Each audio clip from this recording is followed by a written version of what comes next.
પ્રકરણ 16 કામનો મહિનો. પ્રસ્તાવના. બાળમિત્રો, ગુજરાતના એક બાળ સાહિત્યકાર ગીજુભાઈ ભગવાનજી બધેકાએ બાળકોને એટલે કે તમને સંબોધીને એક પત્ર લખ્યો છે. તો ચાલો આજે આપણે તેમના આ પત્રની વાત કરીએ. બાલ મંદિર, ભાવનગર, 13 એપ્રિલ 1936. વહાલા બાળકો, બપોરના 3 વાગ્યા છે. આકાશમાં વાદળો નથી. સૂર્ય તપી રહ્યો છે. ચકલીઓ, કબૂતરો અને ફૂલ ચકલીઓએ જોડીઓમાં તેમના માળા બનાવવાનું શરૂ કરી દીધું છે. ઘણા પક્ષીઓએ તેમના માળા બનાવી લીધા છે. થોડા માળામાં તો ઈંડા સેવવાનું કામ ચાલે છે. પક્ષીઓના માતા પિતાઓએ તેમના બચ્ચાઓને જુદા જુદા પ્રકારના જીવજંતુ અને બીજી વસ્તુઓ ખવડાવવાનું ચાલુ કરી દીધું છે. અમારા આંગણામાં પણ એક કબૂતરનું બચ્ચું છે. માળામાં હજી એક ઈંડું છે, પરંતુ તે સેવવામાં આવ્યું નથી. ગોપાલભાઈના ઘરના રસ્તે રોડની બાજુ પર ઘણા પથ્થરો છે. આ પથ્થરો વચ્ચેની જગ્યામાં એક દેવ ચકલીએ ઈંડા મૂક્યા છે. બચુભાઈએ મને તે બતાવ્યા. મેં દૂરબીન વડે તે જોયા. મેં જોયું માળો ઘાસનો બનેલો છે. તેની ટોચ ઉપર નરમ ડાળીઓ, મૂળ, ઊન, વાળ અને પીંજેલું રૂં હતા. આ રીતે દેવચકલીએ તેનો માળો બનાવ્યો છે. તેના બચ્ચાઓ માટે કેવું નરમ અને હૂંફાળું ઘર! દેવચકલી કાગડા જેવી નથી. કાગડાનો માળો બધા પ્રકારની વસ્તુઓથી બનેલો હોય છે, તાર અને લાકડાનો પણ. મેં દેવચકલીના માળામાં બચ્ચું પણ જોયું. તે તેની ચાંચ પહોળી રાખીને બેઠું હતું. તેનું મોં અંદરથી લાલ હતું. એટલી વારમાં દેવચકલી ઉડતી ઉડતી માળામાં આવી અને બચ્ચાની ખુલ્લી ચાંચમાં કંઈક મૂક્યું. કદાચ થોડા નાના જીવજંતુ. ત્યાં સુધીમાં સાંજ પડવા આવી હતી. દેવચકલી તેના બચ્ચાઓ સાથે જ ગોઠવાઈ ગઈ હતી. તમે જાણો છો કે કોયલ ખૂબ જ મધુર ગાય છે. તમે જાણો છો કે કોયલ પોતાનો માળો બનાવતી નથી. તે તેના ઈંડા કાગડાના માળામાં મૂકે છે. કાગડા પોતાના ઈંડા સાથે તેના ઈંડાને પણ સેવે છે. નજીકમાં એક નાનું વૃક્ષ છે. તેની ડાળી પર માળો લટકે છે. પક્ષીઓ અદ્ભુત રીતે જુદા હોય છે. કાગડો એનો માળો વૃક્ષ પર ઊંચે બનાવે છે. કબૂતર તેનો માળો થોરના કાંટાઓમાં અથવા મહેંદીની વાડમાં બનાવે છે. ચકલીઓ આજુબાજુ બધે આપણા ઘરમાં અને બહાર પણ જોવા મળે છે. તે તેનો માળો ગમે ત્યાં બનાવી દે છે, જેમ કે કબાટની ટોચ પર, અરીસા પાછળ, છાજલી પર. કબૂતર પણ તેનો માળો આ રીતે બનાવે છે. તેઓ તેમનો માળો ઘણીવાર જૂના અને ઉજ્જડ મકાનોમાં બનાવે છે. કંસારા પક્ષીનો ટક ટક ટક અવાજ ઉનાળામાં સંભળાય છે. તે તેનો માળો વૃક્ષના થડમાં કાણું કરી બનાવે છે. દરજીડો તેની તીક્ષ્ણ ચાંચનો ઉપયોગ કરી 2 પાંદડાઓ સીવીને ઝાડીઓમાં માળો બનાવે છે. તે તેણે બનાવેલા પાંદડાની ગળીમાં ઈંડા મૂકે છે. આ તેનો માળો છે. ફૂલ સૂંઘણી તેનો માળો વૃક્ષની નાની ડાળીઓમાં અથવા ઝાડીઓમાં લટકતો બનાવે છે. તે જ સાંજે અમે ફૂલ સૂંઘણીનો માળો જોયો. તેનો માળો શાનો બનેલો છે તમે અનુમાન કરી શકો? તેના માળામાં વાળ, ઘાસ, પાતળી સળીઓ, સૂકા પાંદડાઓ, પીંજેલું રૂ, ઝાડની છાલના ટુકડા, કાપડના ચીંથરા અને કરોળિયાના જાળા હોય છે. જ્યારે મેં દૂરબીન વડે જોયું, માળામાં બચ્ચા જોઈ શકાતા હતા. તે માળાના નાના મુખ આગળ બેઠા હતા. તે તેની માતા ખાવાનું લઈને આવે તેની રાહ જોતા બેઠા હતા. તે બીજું શું કરી શકે? ફક્ત ખાય અને સૂવે. શું તમે સુગરીના વિશે જાણો છો? નર સુગરી ખૂબ સુંદર માળાઓ વણે છે. માદા સુગરી બધા માળાઓ જુએ છે અને બધાથી સારો માળો પસંદ કરે છે અને તેમાં ઈંડા મૂકવાનો નિર્ણય કરે છે. બધા પક્ષીઓ આ દિવસોમાં ખૂબ જ વ્યસ્ત છે. પહેલું સોપાન માળા બનાવવાનું અને ફક્ત ઈંડા મૂકવાનું છે. આટલા બધા પ્રયત્નોથી બનાવેલા માળામાં બચ્ચાઓને ઉછેરવા એ ખૂબ જ મુશ્કેલ કામ છે. પક્ષીઓ માટે કેટલાક માણસો અને બીજા પ્રાણીઓ દુશ્મનો જેવા પણ હોય છે. કાગડાઓ અને ખિસકોલીઓ, બિલાડીઓ અને ઉંદરો આ બધા ઈંડા ચોરી કરવાની તકો શોધતા હોય છે. ઘણીવાર તે માળા તોડી પણ નાખે છે. પોતાની જાતને મુશ્કેલીથી બચાવવા, ખાવાની શોધમાં, માળો બનાવવામાં, ઈંડાઓ સેવવા અને બચ્ચાઓને સાવચેતીથી ઉછેરવા વગેરે દરેક પક્ષી માટે કસોટી જેવું છે. છતાંય પક્ષીઓ કેવા આનંદ સાથે ગાય છે અને તેમની પાંખો ફેલાવી ઉડે છે. આ બધા માટે સલામ. તમારા ગીજુભાઈના આશીર્વાદ.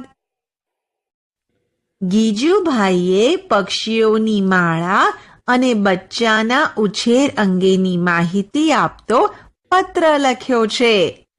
આપણે પક્ષીઓની ઘણી બધી બાબતોથી પરિચિત થયા.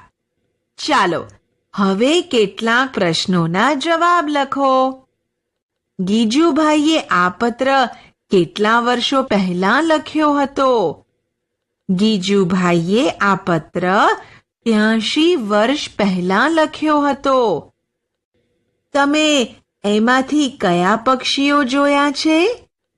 આ પત્રમાં જે પક્ષીઓના નામ આવ્યા છે એમાંથી કાગડો, કબૂતર, કોયલ, ચકલી, દરજીડો વગેરે પક્ષીઓને આપણે જોયા છે.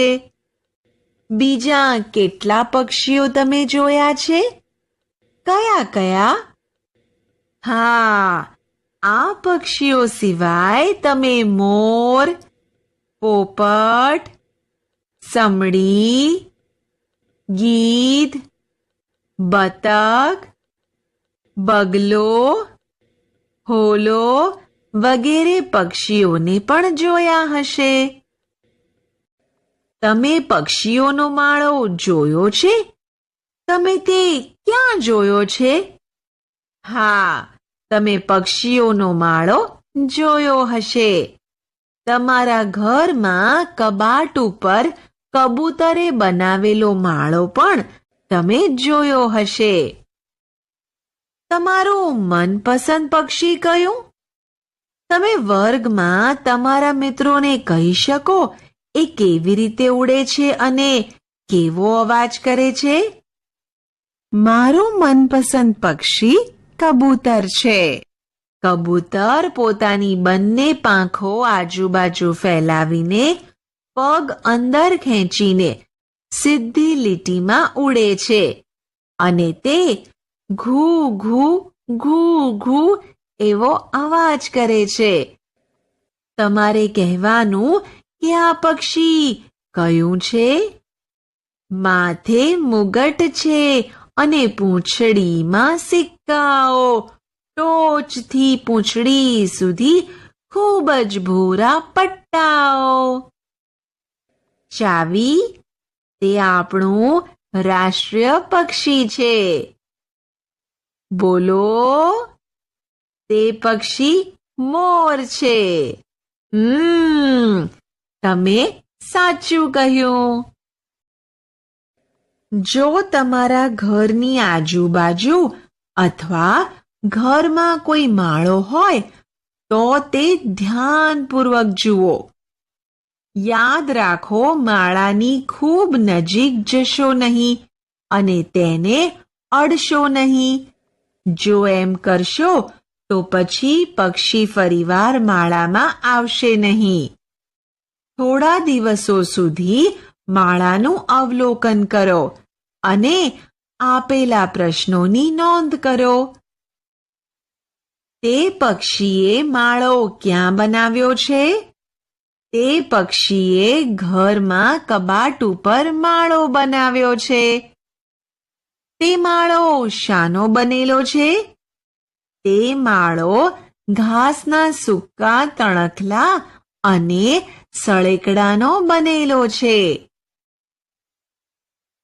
તે માળો તૈયાર થઈ ગયો છે કે હજુ પક્ષી તેને બનાવી રહ્યું છે? તે માળો તૈયાર થઈ ગયો છે. શું તમે ઓળખી શકો કે માળો કયા પક્ષીએ બનાવ્યો છે? તે માળો ચકલીએ બનાવ્યો છે. પક્ષી માળામાં કઈ કઈ વસ્તુઓ લાવે છે? ચકલી માળામાં બચ્ચાને ખવડાવવા માટે નાના નાના જીવજંતુ અને અનાજના દાણા લાવે છે. માળામાં કોઈ પક્ષી બેઠેલું હોય છે?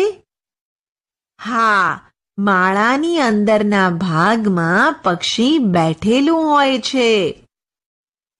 શું તે માળામાં કોઈ ઈંડા છે? ના, તે માળામાં કોઈ ઈંડા નથી. શું તે માળામાંથી ચી ચી જેવો અવાજ સાંભળ્યો છે? હા, તમે માળાની નજીક જાઓ તો માળામાંથી ચી ચી જેવો અવાજ સાંભળ્યો હશે.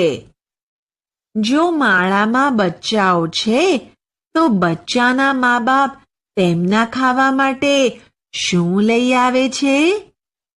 માળામાં રહેલા બચ્ચાના મા બાપ તેમના માટે અનાજના દાણા અને નાના નાના જીવજંતુ લઈ આવે છે. 1 કલાકમાં આ પક્ષીઓ માળામાં કેટલી વાર આવે છે? ચકો અને ચકી વારાફરથી 1 કલાકમાં 2 થી 3 વાર માળામાં આવે છે. કેટલા દિવસો પછી બચ્ચા માળો છોડી દે છે? બચ્ચા લગભગ 1 મહિના પછી માળો છોડીને ઉડી જાય છે. તમે જોયેલા ચકલીના માળાનું ચિત્ર તમારી નોટબુકમાં દોરો.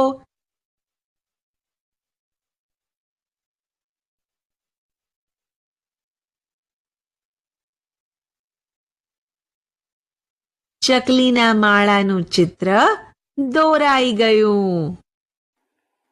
આપણે જોયું કે પક્ષીઓ કેવી રીતે જુદી જુદી વસ્તુઓથી પોતાનો માળો બનાવે છે. તેમાંની થોડી વસ્તુઓનો ઉપયોગ કરી આપણે અહીં માળો બનાવીશું અને તેમાં કાગળનું નાનું પક્ષી બનાવીને મૂકીશું. મિત્રો, આપણે જોયું કે પક્ષીઓ માળાનો ઉપયોગ ફક્ત ઈંડા મૂકવા માટે કરે છે. બચ્ચા મોટા થઈ જાય ત્યારે તે માળો છોડી દે છે. આપણે પણ ચાલતા અને બોલતા થઈએ ત્યારે આપણું ઘર છોડી દેવું પડે તો? અનુમાન કરો. પક્ષીઓ બોલતા, ચાલતા અને જાતે ખાતા થઈ જાય પછી ધીરે ધીરે પોતાના માતા પિતાનો સાથ છોડી દે છે. આવી જ પરિસ્થિતિ આપણને થાય તો આપણે પક્ષીઓની જેમ સ્વતંત્ર રીતે જીવી શકતા નથી. આપણે જોયું કે પક્ષીઓના બચ્ચા મોટા થઈ જાય પછી માળો છોડી દે છે. માળો છોડ્યા બાદ જુદા જુદા પ્રકારના પક્ષીઓ જુદી જુદી જગ્યાઓએ રહે છે. કેટલાક પક્ષીઓ જેમ કે કાગડો, કોયલ, પોપટ, ચકલી, દરજીડો વગેરે પક્ષીઓ વૃક્ષ પર રહે છે.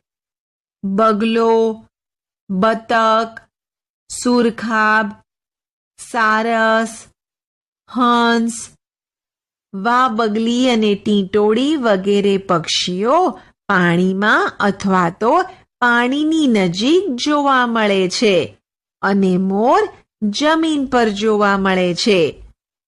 પક્ષીઓ જેમ જુદી જુદી જગ્યાએ રહે છે તેમ બીજા પ્રાણીઓ પણ જુદી જુદી જગ્યાએ રહે છે. કેટલાક પ્રાણીઓ જમીન પર રહે છે જેમ કે ગાય, ભેંસ, કૂતરો, બિલાડી, બકરી, ઊંટ, જ્યારે વન્ય પ્રાણીઓ વાઘ, સિંહ, ચિત્તો, દીપડો, હાથી વગેરે પ્રાણીઓ જંગલમાં રહે છે. સાપ અને કીડી જમીનની અંદર દર બનાવીને રહે છે અને અળસિયા પણ જમીનની અંદર રહે છે. માછલી, કાચબો, જળસાપ વગેરે પાણીમાં રહે છે અને વાંદરો અને ખિસકોલી વૃક્ષ પર રહે છે. પક્ષીના પંજા જરૂરિયાત પ્રમાણે જુદા જુદા પ્રકારના. આપણે ઘણા પક્ષીઓ જોયા છે. શું તમે તેમના પંજા જોયા છે? દરેક પક્ષીના પંજા એક સરખા હોતા નથી. પંજાના ઉપયોગની દ્રષ્ટિએ તેમાં વિવિધતા જોવા મળે છે. કેટલાક પક્ષીઓના પંજા આંગળીઓની જેમ જુદા જુદા હોય છે, જ્યારે કેટલાક પક્ષીઓના પંજા આંગળીઓની ચામડી સાથે જોડાયેલા હોય છે. કેટલાક પક્ષીઓના પંજા ટૂંકા હોય છે તો કેટલાક પક્ષીઓના પંજા લાંબા હોય છે. કેટલાક પક્ષીઓના પંજા વળે તેવા તો કેટલાકના પંજા નહોરવાળા હોય છે.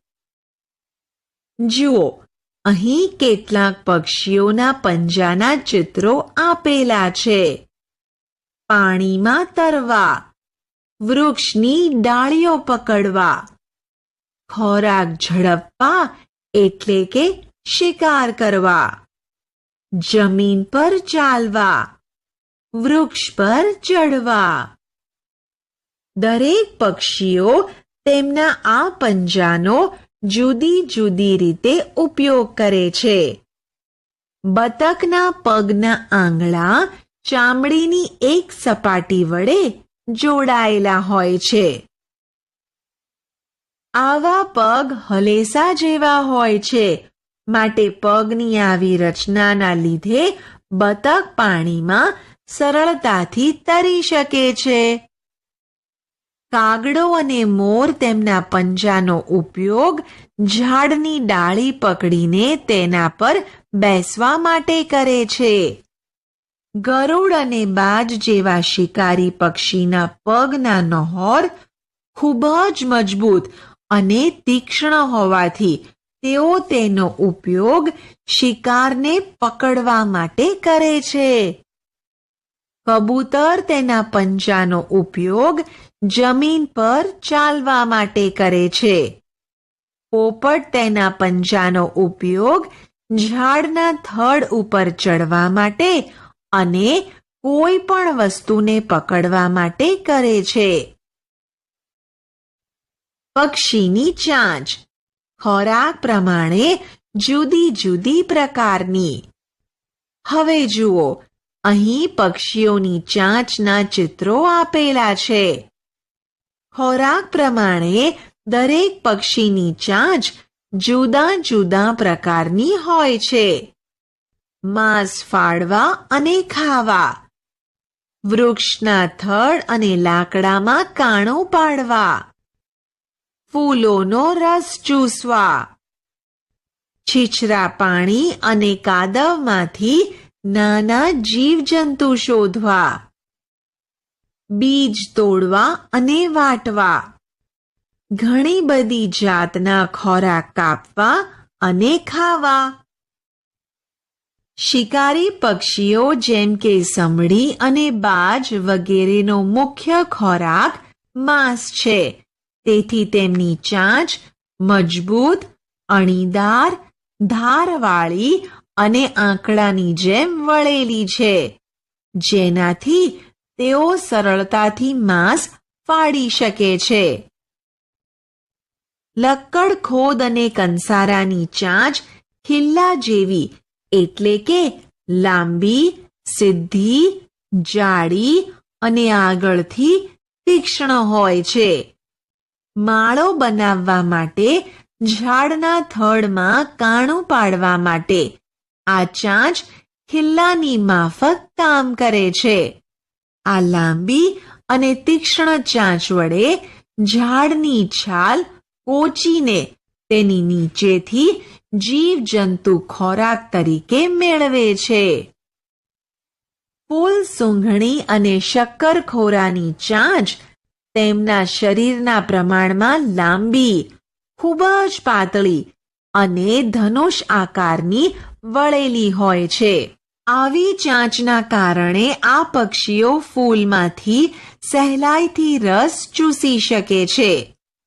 કાદવ કે ચીકણી માટીમાં જોવા મળતા અનેક પક્ષીઓ જેમ કે ગળેરા, ગારખોદ વગેરેની ચાંચ તેમના શરીરના પ્રમાણમાં ખૂબ જ લાંબી અને પાતળી હોય છે.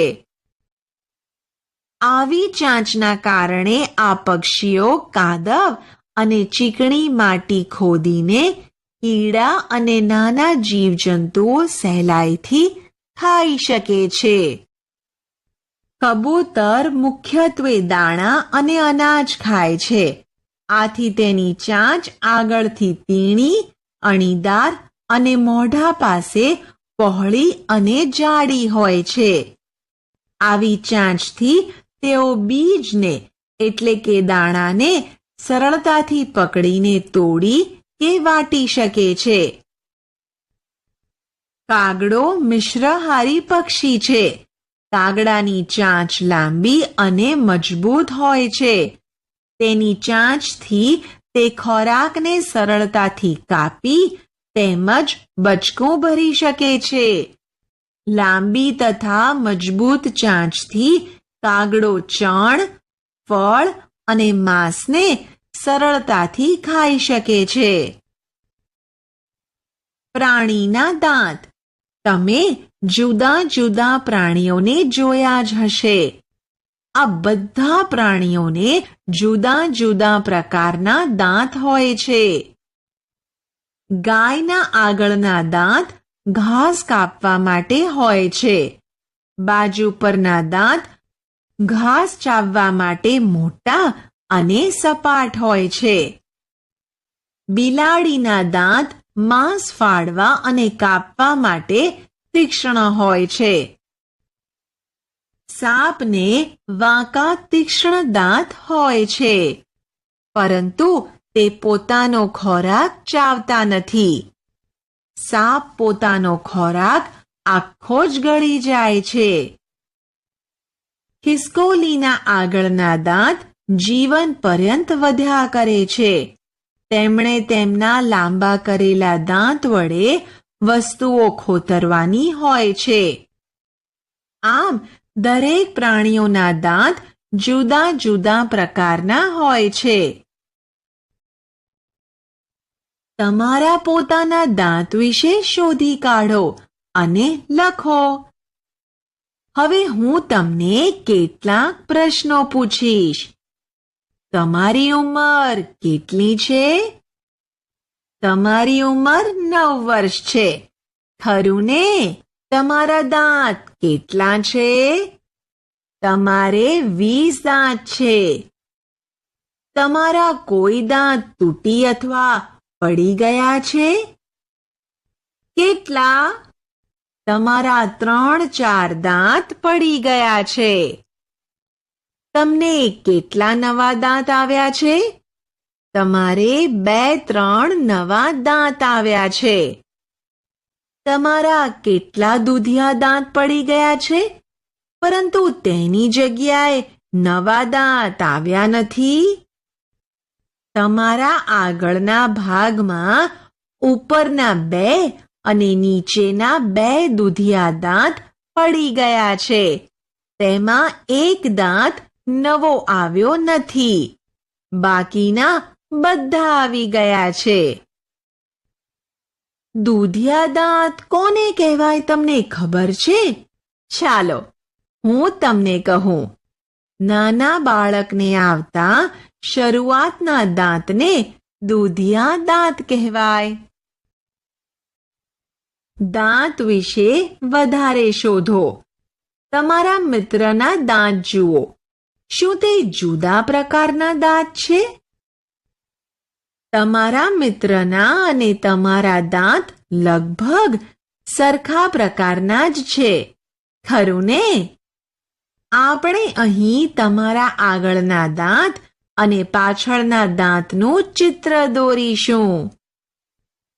શું આ બંને દાંત વચ્ચે તમે કોઈ તફાવત જોઈ શકો છો? હા, આ બંને દાંતમાં આપણે તફાવત જોઈ શકીએ છીએ. આગળનો દાંત પાતળો છે અને પાછળનો દાંત પહોળો છે. તેને દાઢ કહેવામાં આવે છે. કલ્પના કરો, જો તમારે આગળના દાંત ન હોય, એટલે કે બંને ઉપર અને નીચે, તો તમે જામફળ કેવી રીતે ખાઓ? અભિનય કરી બતાવો કેવી રીતે. ખાવાની કોઈ પણ વસ્તુને તોડવા માટે આપણે આગળના દાંતોનો જ ઉપયોગ કરીએ છીએ. જો આપણને આગળના દાંત એટલે કે ઉપર નીચેના દાંત ન હોય તો જામફળના ટુકડા કરી શકાતા નથી. તેથી જામફળ જાતે ખાઈ શકીએ નહીં. તમારે આગળના દાંત છે, પરંતુ પાછળના એક પણ દાંત નથી. તમને કોઈ રોટલી આપે છે, તે તમે કેવી રીતે ખાશો? બતાવો. ખાવાની કોઈ પણ વસ્તુને આગળના દાંત તોડે છે, પરંતુ તે વસ્તુને ચાવવા માટે તો પાછળના દાંતની જ જરૂર પડે છે. એટલે આગળના દાંત વડે આપણે રોટલીના ટુકડા કરી શકીએ, પરંતુ પાછળના દાંત ન હોય તો આપણે રોટલીના ટુકડાને ચાવી શકીએ નહીં. રોટલી ચાવ્યા વિના જ ગળામાં ઉતારવી પડે, જે પચવામાં મુશ્કેલ બને. તમારા મોંમાં એક પણ દાંત નથી. તમે કેવા પ્રકારની વસ્તુઓ ખાઈ શકશો? મોંમાં એક પણ દાંત ન હોય તો પ્રવાહી પ્રકારની વસ્તુઓ તથા જે મુલાયમ અને દાંત વગર પેઢાથી ચાવી દબાવી શકાય તેવો ખોરાક ખાઈ શકીએ. દાખલા તરીકે દાળ, ભાત, શીરો, રબડી, જ્યુસ તથા મોસંબી, નારંગી, ચીકુ, પપૈયું જેવા ફળ ખાઈ શકીએ. ઘરડા માણસો પાસેથી જાણો, જેઓને દાંત હોતા નથી તેઓ કેવા પ્રકારની વસ્તુઓ ખાઈ શકતા નથી? તમારા દાદા દાદીને દાંત ન હોવાથી તેઓ સિંગ, ચણા, બાજરીનો રોટલો, ભાખરી, કાચા ફળફળાદી, સૂકો મેવો, સલાડ, પાપડ વગેરે કઠણ પ્રકારની ચીજવસ્તુઓ ખાઈ શકતા નથી. હવે આપણા વિસ્તારમાં સામાન્ય રીતે દેખાતા પક્ષીનું ચિત્ર દોરી તેના શરીરના ભાગોનો પણ નિર્દેશ કરીશું. આપણે અહીં પોપટનું ચિત્ર દોરીશું. પોપટનું ચિત્ર દોરાઈ ગયું. હવે આપણે તેના શરીરના વિવિધ ભાગોનો નિર્દેશ કરીશું. આપણે આ પ્રકરણમાં જુદા જુદા પક્ષીઓના માળા, રહેઠાણ, પંજા, ચાંચ, પ્રાણીઓના દાંત વગેરેની માહિતી મેળવી. આમ આ અબોલ પક્ષીઓ તેમના બચ્ચા માટે માળો બનાવે છે, ખોરાક શોધી તેમને ખવડાવે છે અને કેટલાક માણસો અને બીજા પ્રાણીઓથી પોતાના બચ્ચાનું રક્ષણ કરે છે.